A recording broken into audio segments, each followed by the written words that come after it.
During a musical career which has spanned nearly 6 decades and survived numerous changes in the public's musical tastes, the banjoist known to the world as Mr. Smooth, San Francisco's Dave Marty, remains at the top of his profession.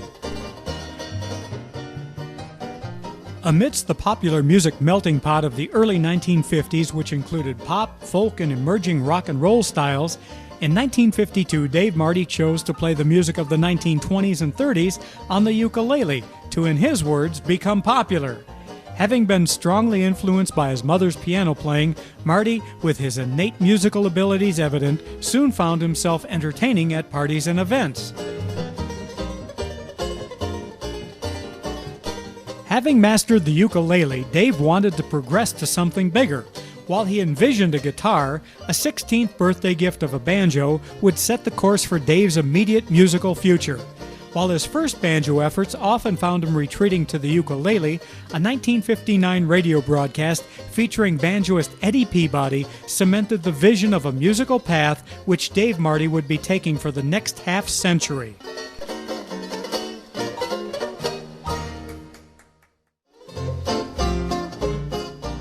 As a young banjo player with boundless energy, Dave's timing to take his place in the post-World War II nostalgia boom could not have been better.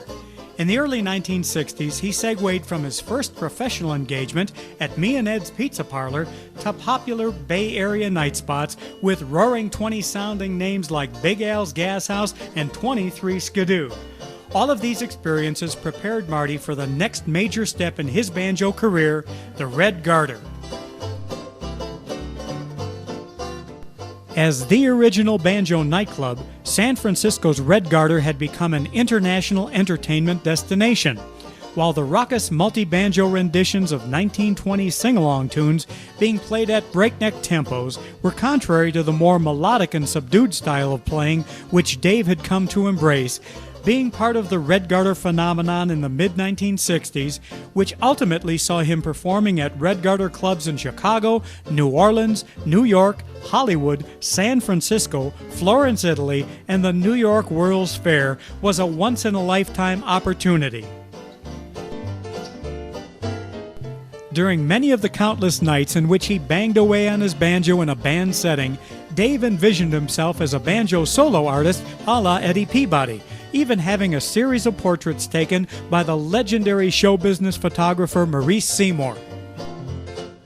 By the late 1960s, opportunities for performers were opening up in the cruise ship industry, and Dave committed the necessary effort and expense to become one of the first banjo solo acts to be featured on luxury ocean liners.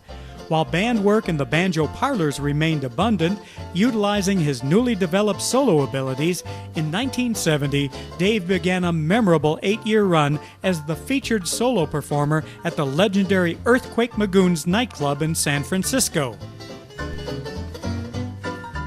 While many professions have those who moonlight at second jobs during evening hours, in the 1970s, Dave Marty daylighted at San Francisco's Union Square with a popular group of street performers known as the San Francisco Medicine Ball Band. He also favored national attention with a memorable appearance on The Gong Show, in which he played the William Tell Overture on the banjo while blindfolded.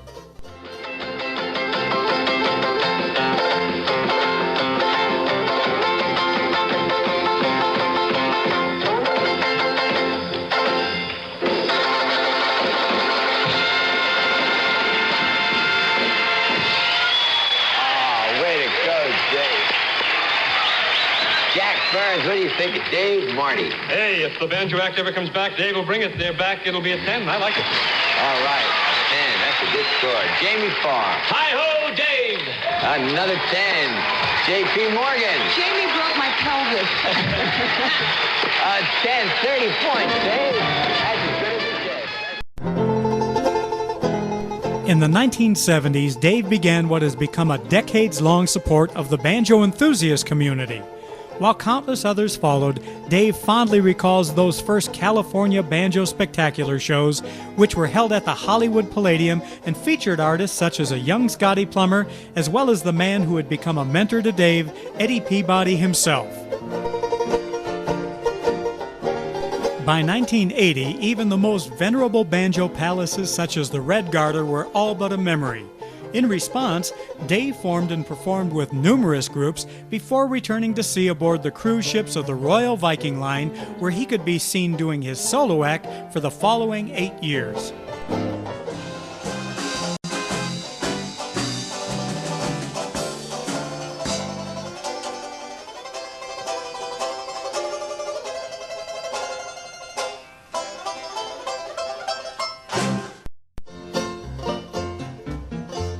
During breaks and the hectic travel schedule which took him and his banjo literally around the world, Dave made numerous recordings and also found himself touring as the opening act for legendary comic Maury Amsterdam.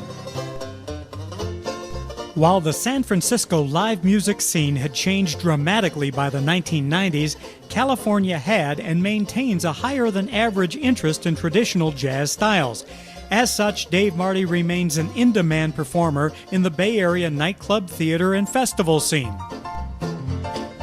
Additionally, with his complex harmonic vision and incredibly smooth and listenable banjo style, Dave has been a favorite headliner at recent banjo events such as FIGA, the Early Spring Banjo Fling, the Allenbury, Pennsylvania Banjo Fest, and the 2010 Arizona Banjo Blast.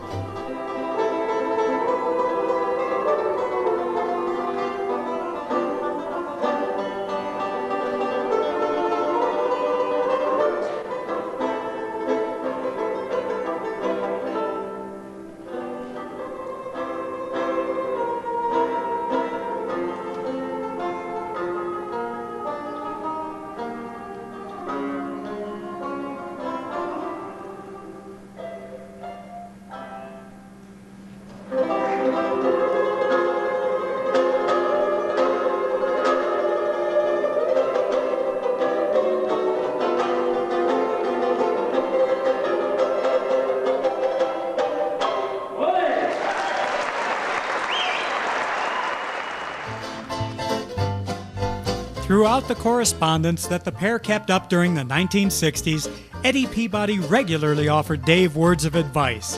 While the counsel was plentiful and wise, two of Peabody's words from a 1963 letter seem to have guided Dave more than all the others. Perfect yourself. Through decades of dedication, gaining the reputation of a world-class banjo artist as well as a master showman along the way, Dave Marty has evolved into a contemporary banjo artist who, to paraphrase Mr. Peabody, has perfected himself to the delight of banjo fans around the world.